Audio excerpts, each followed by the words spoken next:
और वहीं सीमा हैदर को लेकर इस वक्त जबरदस्त सस्पेंस बना हुआ है। जांच एजेंसियों की पूछताछ में अब तक सीमा हैदर के जासूस होने का कोई भी पुख्ता सबूत नहीं मिला है। लेकिन जो बातें सामने आ रही है उनके बाद सीमा हैदर को लेकर और भी सवाल खड़े हो रहे हैं। सीमा आखिर भारत कैसे पहुंची? क्या सीमा ने बॉर्डर से लेकर ग्रेटर नोएडा तक पहुंचने के लिए झूठ भी बोला? सीमा ने अपनी सच्चाई क्यों छिपाई? क्यों सीमा का फर्जी आधार कार्ड बनवाया गया? और सबसे बड़ा सवाल कि क्या भारत की नागरिकता पाने के लिए सीमा ने सचिन को मोहरा तो नहीं बनाया? पूरी डिटेल एक रिपोर्ट में आपको हम दिखाते हैं।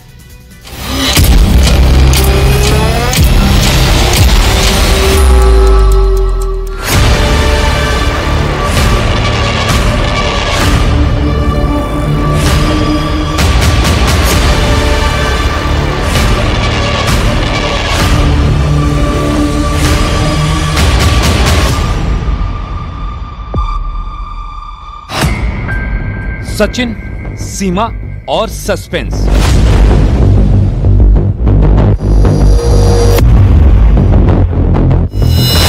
सीमा ने क्यों छिपाई पहचान?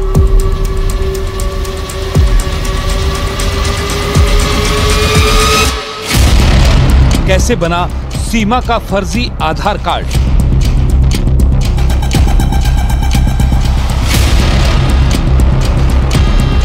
सीमा हैदर के कितने मददगार?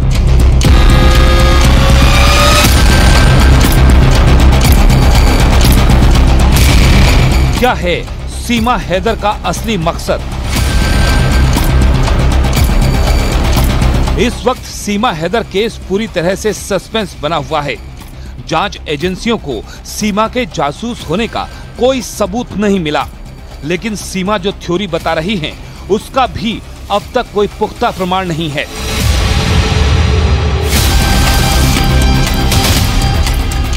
खुफिया एजेंसियों के सूत्रों के हवाले से खबर है कि सीमा हैदर भारत की नागरिकता पाने के लिए पाकिस्तान से आई हैं, जिसके लिए सीमा हैदर ने सचिन को मोहरा बनाया। ये शक इसलिए जताया गया क्योंकि सीमा की बच्चों के साथ पाकिस्तान से प्यार के लिए भारत आने वाली थ्योरी जांच एजेंसियों के गले नहीं उतर रही और इसी वजह से खुफिया एजेंसियों की नजर सीमा हैदर से नहीं हट रही है। सूत्रों के मुताबिक खुफिया एजेंसियों को शक है कि सीमा हैदर प्यार की आड़ में उनके प्रेमी बताए जा रहे सचिन मीणा का इस्तेमाल कर रही हैं।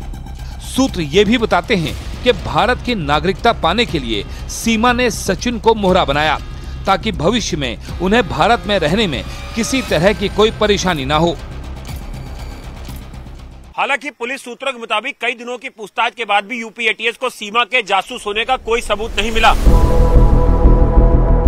हालांकि पुलिस सूत्रों के मुताबिक कई दिनों की पूछताछ के बाद भी यूपी एटीएस को सीमा के जासूस होने का कोई सबूत नहीं मिला, लेकिन शक ये जताया जा रहा है कि उन्हें किसी खास मकसद के लिए ट्रेंड करके भारत भेजा गया है। खुफिया एजेंसियां ये भी पता लगा रही हैं कि सीमा का बच्चों के साथ भारत में घुसना किसी बड़ी साजिश का हिस्सा तो नहीं है।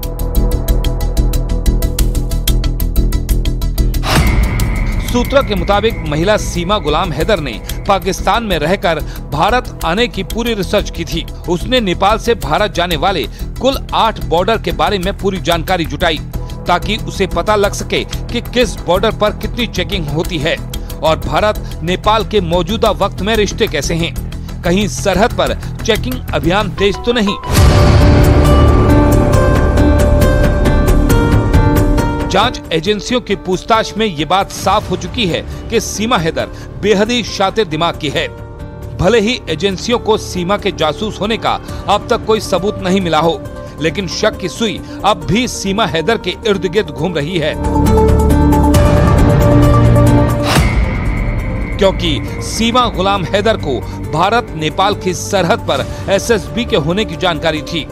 सीमा पहले सुनोली बॉर्डर से होकर भारत में दाखिल होना चाहती थी, लेकिन दावा है कि किसी तीसरे शख्स ने इस बॉर्डर पर ज्यादा खतरा होने का हवाला देकर उन्हें उस बॉर्डर को क्रॉस न करने की सलाह दी थी। सुनौली और रक्सौल बॉर्डर को लेकर दावा किया जाता है कि वहां सुरक्षा बलों का सख्त पहरा है। ऐसे में सबसे ज्यादा चलने वाले बॉर्डर सिद्धार्थनगर को आखिर में सीमा गुलाम हैदर ने चुना था। एक बॉर्डर ऐसा था जहां से वो आसानी से जा सकती थी, और वो था सिद्धार्थनगर बॉर्डर। यानी सिद्धार्थनगर बॉर्डर ऐसा बॉर्डर है जहां पर अमूमन जो चेकिंग होती है सुरक्षा बलों की वो थोड़ा कम होती है, और वहां पर से वो आसानी से निकल सकती है। और इसीलिए उसने पोखरा से रक्सौल न जाते हुए सीधा सिद्धार्थनगर को जाने वाली बस को पकड़ा और उस सृष्टि बस सर्विस के मालिक से बात की, जिसने उसे फ़ोन के जरिए ये जानकारी दी कि आप वहाँ से जा सकते हैं और वहाँ पर आपको आइडेंटिटी दिखानी होगी। उसने झूठ भी बोला था, जो नेपाली एजेंसी थी सृष्टि बस सर्विस, उससे ये झूठ बोला गया कि वो भारतीय आइडेंटिटी लेकर चल रही है। और क्योंकि उस बस में, जिस बस की हम बात कर रहे हैं, वो भारत और नेपाल मैत्री बस सर्विस है, और वहाँ पर सिर्फ नेपाली नागरिक या फिर भारतीय नागरिकों को ही आवाजाही होती है, और उसका फ़ायदा उठाया था यहाँ पर सीमा हैदर ने। नेपाल से भारत आने की सीमा हैदर की प्लानिंग सेट थी, इसलिए वो काठमांडू में रुकने के बजाय पब्लिक ट्रांसपोर्ट से सीधे पोखरा पहुंची। पोखरा में फर्जी आईडी पर कमरा लेकर रात बिताई और इसके बाद वो मिशन बॉर्डर एंट्री में लग गई और भारत में दाखिल होकर सचिन मीणा के घर तक पहुंच गई।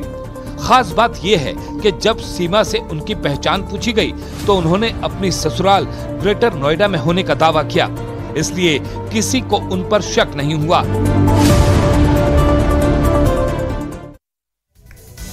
सीमा हैदर ने जिस तरह से भारत में एंट्री की, उससे इतना तो साफ लगता है कि भारत आने के लिए सीमा ने पूरी तैयारी की।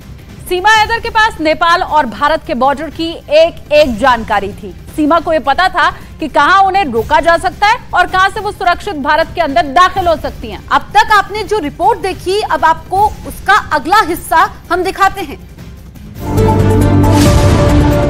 सीमा हैदर मामले की पड़ताल के दौरान न्यूज 18 की टीम ने भारत नेपाल मैत्री बस सेवा के एक अधिकारी से बात की, जिन्होंने सीमा हैदर के भारत में अवैध तरीके से दाखिल होने पर जांच की मांग की।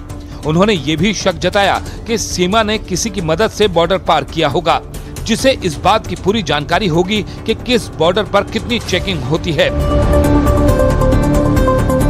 उसको एसएसबी के चेक करने के बाद फिर आगे जाके एप्लीकेशन है, वहाँ उसको पासपोर्ट या उसका वीजा दिखाना पड़ेगा। टीकाराम का दावा है कि यूपी के सिद्धार्थनगर के साका बॉर्डर पर लोगों की चेकिंग कम होती है और इसी का फायदा उठाकर सीमा वहां से भारत में आसानी से दाखिल हो गई। इस बीच सीमा हैदर मामले की जांच के दौरान यूपी एटीएस की टीम ने उत्तर प्रदेश के बुलंदशहर से पवन मीणा और पुष्पेंद्र मीणा नाम के 2 भाइयों को हिरासत में ले लिया।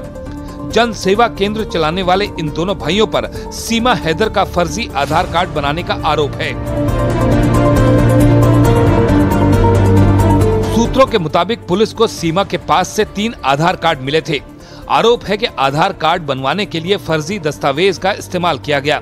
पुलिस की एफआईआर के मुताबिक करीब 1.5 महीने तक सीमा हैदर रबुपुरा में सचिन के साथ किराए के एक मकान में रही।